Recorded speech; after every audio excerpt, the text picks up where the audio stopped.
Hoy voy a resumir el mejor libro de inversión que se haya escrito, llamado El Inversor Inteligente, de Benjamin Graham. Es un libro tan bueno que el mismísimo Warren Buffett le escribió el prefacio.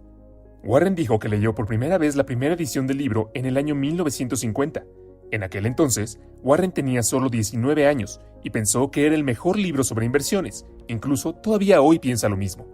Para Warren, invertir con éxito durante toda la vida no requiere un coeficiente intelectual excepcional, tener ideas comerciales inusuales ni manejar información privilegiada. Solo necesitamos un marco intelectual sólido para tomar decisiones y la capacidad de evitar que las emociones estropeen ese marco. Y el libro El Inversor Inteligente lo explica de una manera clara y precisa. Warren señaló específicamente el capítulo 8, Mr. Market, y el 20, Margen de Seguridad, como los dos capítulos principales, pues están llenos de consejos valiosos e indispensables. Dijo además que si prestamos especial atención a esos dos capítulos, obtendremos buenos resultados de nuestras inversiones. Resumiré esos dos capítulos y también varios otros, pero antes de continuar me gustaría explicar lo que quería decir Graham con inteligente. Si crees que tiene algo que ver con el coeficiente intelectual, estás equivocado. Ser un inversor inteligente simplemente significa ser paciente, disciplinado y abierto para aprender. También se trata de ser capaces de aprovechar nuestras emociones y pensar por nosotros mismos. Este tipo de inteligencia, explica Graham, es un rasgo que tiene que ver más con el carácter que con el cerebro. Existe evidencia de que un alto coeficiente intelectual y educación no son suficientes para que un inversor sea inteligente. En el libro, Graham habla sobre Isaac Newton y cómo este fracasó miserablemente como inversionista a pesar de su inteligencia y alto coeficiente intelectual. En el año 1998, Long Term Capital Management, un fondo de cobertura dirigido por un ejército de matemáticos, informáticos y 2 economistas ganadores del premio Nobel, perdieron más de $2,000 millones en cuestión de semanas, en una gran apuesta. Cuando resumí el libro de James Rickards llamado Camino a la Ruina, hablé brevemente sobre Long Term Capital Management y cómo iban a causar una crisis mundial en 1998. Si no has visto ese video, te recomiendo que lo veas. Es así como incluso economistas ganadores del premio Nobel pueden fracasar miserablemente en una inversión. Graham dice que la mayoría de las veces, las personas que no lograron invertir no es porque sean estúpidas, es porque no han desarrollado la disciplina emocional que requiere una inversión exitosa. Así que espero que ahora estés convencido de que el mundo de las inversiones no tiene nada que ver con ser inteligente.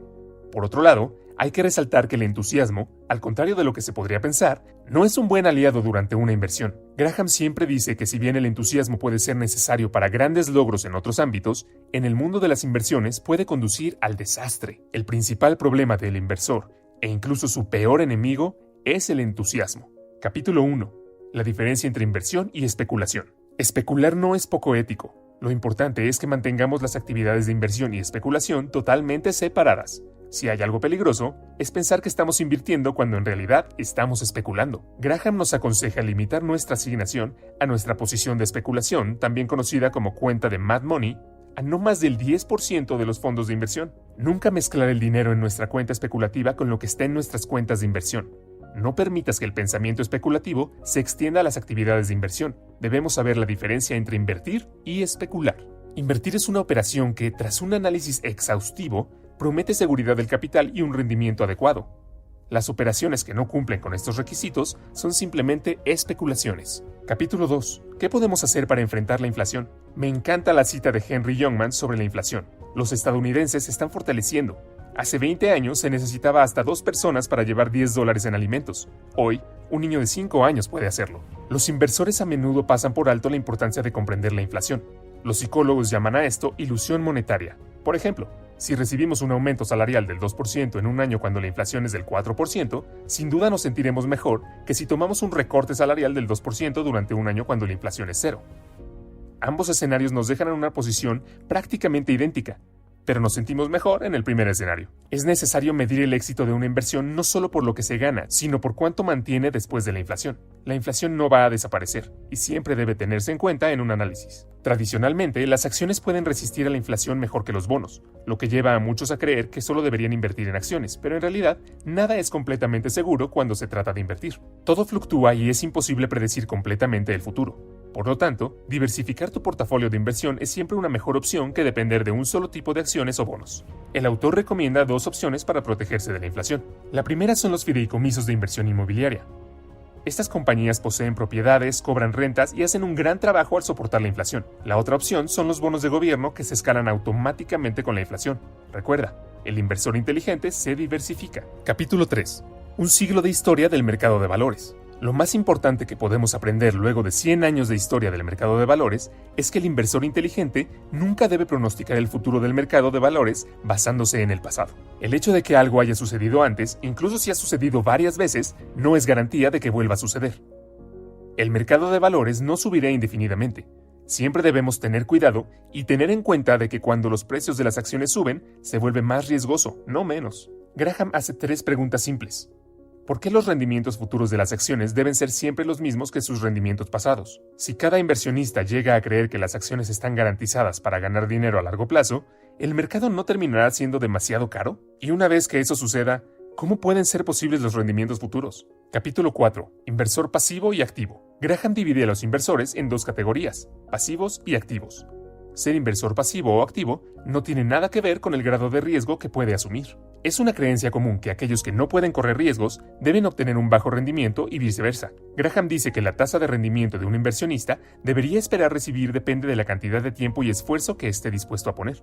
Otro concepto erróneo común es que su edad debe determinar la cantidad de riesgo que puede correr. Hoy, si visitas a un consultor de inversiones, probablemente te preguntará tu edad y te recomendará construir tu cartera de acuerdo con eso. Por ejemplo, si tienes 25 años, se te recomendará colocar un 25% en bonos y un 75% en acciones porque eres joven y puedes resistir la volatilidad de los mercados de valores. Por otro lado, si eres viejo, se te recomendará que pongas la mayoría de tus inversiones en bonos, ya que son menos volátiles y menos riesgosos. Graham dice que este enfoque es completamente incorrecto y que tu edad no debe determinar la cantidad de riesgo que debes asumir. Para determinar la cantidad de riesgo que puedes asumir, haz las siguientes preguntas. ¿Eres soltero o casado? ¿Tendrás hijos? ¿Heredarás dinero o terminarás siendo financieramente responsable por el envejecimiento de tus padres? Si trabajas por cuenta propia, ¿cuánto tiempo tienden a sobrevivir las empresas similares a la tuya? ¿Qué factores podrían dañar tu carrera? Dado tu salario y tus necesidades de gasto, ¿cuánto dinero puedes permitirte perder en tus inversiones? Para cada tipo de inversionista, Graham proporciona pautas claras para crear una cartera. Para eso, recomendaría revisar el libro, porque cada uno de ellos daría para un video entero aparte. Capítulo 8. Volatilidad bursátil y Mr. Market. Imagina que tú y yo poseemos acciones en un negocio privado que nos costó 1,000 euros. Además de tú y yo, hay un socio más que se llama Mr. Market. Nuestro socio, Mr. Market, es un tipo loco, y cada día llega para decir lo que piensa que valen nuestras acciones y nos ofrece comprar nuevas o vender las acciones existentes. A veces su valoración parece justificada, pero la mayoría de las veces parece tonta. Si somos inversores inteligentes, ¿deberíamos dejar que la comunicación diaria de este lunático determine nuestra opinión sobre el valor de nuestra participación en la empresa? Por supuesto que no. Podemos estar felices de vender cuando ofrece un precio ridículamente alto y felices de comprar sus acciones cuando su precio es demasiado bajo, pero el resto del tiempo sería más sabio formar nuestras propias opiniones, basadas en informes de la compañía sobre sus operaciones y sus posiciones financieras. Como ya has adivinado en el ejemplo anterior, ese tipo loco es la fluctuación del mercado. Graham dice que la mayoría de los inversores fracasan porque prestan demasiada atención a lo que el mercado de valores está haciendo actualmente. Siguen comprobando el precio de sus acciones varias veces al día y se dejan influenciar fácilmente. Permíteme explicarlo de esta manera. Si compras una propiedad de inversión o un nuevo negocio, ¿llamarías a tu corredor 2 veces al día y le preguntarías cuánto vale tu propiedad o negocio en este momento? Por supuesto que no. Suena tonto, pero la mayoría de la gente hace exactamente lo mismo con sus acciones y deja que la locura influya en su decisión. Este capítulo es el capítulo favorito de Warren Buffett. Verás que siempre habla de ser dueño de negocios sólidos y mantenerlos durante mucho tiempo a pesar de las fluctuaciones del mercado. Para muchas personas, poseer acciones es solo poseer un pedazo de papel. No lo tratan como si fuera dueño de un negocio. Cuando compras acciones de una empresa, en realidad posees una parte de esa empresa. Tú te conviertes en propietario y todos, incluido el CEO, trabajan para ti. Por lo tanto, debes tomarlo como tu negocio y no dejar que un tipo loco influya en tu decisión. La mejor estrategia para el inversor inteligente es contribuir automáticamente con una parte de forma constante, independientemente de la fluctuación del mercado. Esto se conoce como promedio del costo en dólares. El compromiso y el control de las emociones marcarán la diferencia. Tampoco intentes cronometrar el mercado. La posibilidad de cronometrar el mercado correctamente es igual a la posibilidad de que el presidente Donald Trump aparezca en un cóctel con un disfraz de conejito rosa. Capítulo 9. Invertir en fondos. Los fondos son populares porque son convenientes, diversificados y administrados profesionalmente, pero estos fondos están lejos de ser perfectos. Muchos gestores de fondo intentan cronometrar el mercado, lo que no es sabio. Además, muchos fondos vienen con tarifas comerciales excesivas y costos más altos porque los gerentes negocian con frecuencia. Déjame darte un ejemplo. Digamos que llego y te ofrezco una asociación. Digo, mira, tengo una idea de negocio, pero no tengo dinero. Entonces pondrás el 100% del dinero, tomarás el 100% del riesgo y yo administraré el negocio. Si somos rentables, ambos ganamos, pero si no lo somos, todavía tomaré mi parte para administrar el negocio. Por cierto, tengo que decirte que soy un hombre de negocios terrible. Hay una alta probabilidad de que falle y tengo un historial terrible. ¿Harías una sociedad conmigo? Estoy seguro de que tu respuesta sería vete al diablo. En condiciones normales nunca aceptarías dicha asociación, pero cuando inviertes en fondos básicamente aceptas las mismas condiciones. Estás poniendo todo el dinero y estás tomando todos los riesgos. La mayoría de las veces los administradores de fondo no ponen nada, solo manejan el fondo y son terribles en eso. Solo tienen un trabajo y no pueden hacerlo. La mayoría de las veces los fondos administrados ni siquiera pueden vencer a los fondos de índice pasivo. Piensas que son profesionales y saben qué acciones elegir, pero en realidad no lo hacen. Si solo inviertes en un fondo de índice pasivo, lo superarás. Ocasionalmente, los administradores de fondos tienen la razón y toman la porción de las ganancias, pero la mayoría de las veces están equivocados y pierden dinero, pero aún así toman sus ganancias como honorarios de administración, costos comerciales, etc. En 1973, el profesor de la Universidad de Princeton, Burton Malkiel, afirmó en su libro más vendido que un mono con los ojos vendados que lanza dardos a las páginas financieras de un periódico podría seleccionar una cartera que funcionaría tan bien como una cuidadosamente seleccionada por expertos. Burton estaba equivocado. Los monos hicieron un trabajo mucho mejor que los expertos, así que si conoces a alguien que venda un mono de inversión que lanza dardos, házmelo saber. Si decides contratar a un administrador de fondos o algún asesor, asegúrate de conocer a su personal y su apertura contigo. En el libro hay una lista de excelentes preguntas para evaluar a tu asesor.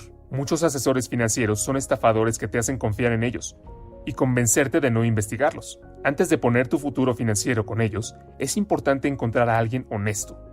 Ronald Reagan solía decir confía, luego verifica. Siempre haz tu debida diligencia y asegúrate de que tu asesor realmente sepa lo que hace sobre los verdaderos fundamentos de la inversión y que tenga una cantidad satisfactoria de años en el juego. Para un inversor pasivo, el autor recomienda poseer fondos indexados en lugar de fondos administrados. Mientras que los fondos regulares poseen ciertas acciones en función de las decisiones del administrador, los fondos indexados mantienen todas las acciones en un determinado mercado, simplemente para decir que en lugar de tratar de elegir la mejor fruta de la canasta, eres dueño de toda la canasta cuando inviertes en un fondo indexado. Por ejemplo, el S&P 500 es un índice de las 500 empresas más grandes que cotizan en la bolsa de Estados Unidos. Cuando inviertes ahí, básicamente posees una pequeña porción de las 500 compañías más grandes de Estados Unidos. Los fondos indexados tienen tarifas extremadamente bajas. Funcionan bien si los sostienes durante un largo periodo de tiempo. El único problema es que este tipo de fondos de índice pasivo no son atractivos. No puedes presumir de cómo elegiste el próximo gran stock en la fiesta de barbacoa de tu amigo. Capítulo 20. Margen de seguridad. Este es el segundo capítulo que recomienda Warren Buffett. Benjamin Graham suele decir que el margen de seguridad es el secreto de una buena inversión. El margen de seguridad en la inversión es la diferencia entre el valor real de la empresa y el precio que pagamos. Por ejemplo, si una acción vale 100 euros y lo compramos por 75 euros, entonces tenemos un margen de seguridad del 25%. Si la acción alcanza el valor real de 100 euros, entonces tenemos un retorno del 33.3%. Cuanto mayor sea el margen de seguridad, más espacio tenemos para llevar las cosas mal. La regla principal es no perder dinero y el margen de seguridad reduce la probabilidad de perderlo. Por eso creo que a Warren Buffett le encanta este libro. Buffett tiene dos reglas cuando se trata de invertir. Regla número 1, no perder dinero. Regla número 2, no olvides la regla número 1.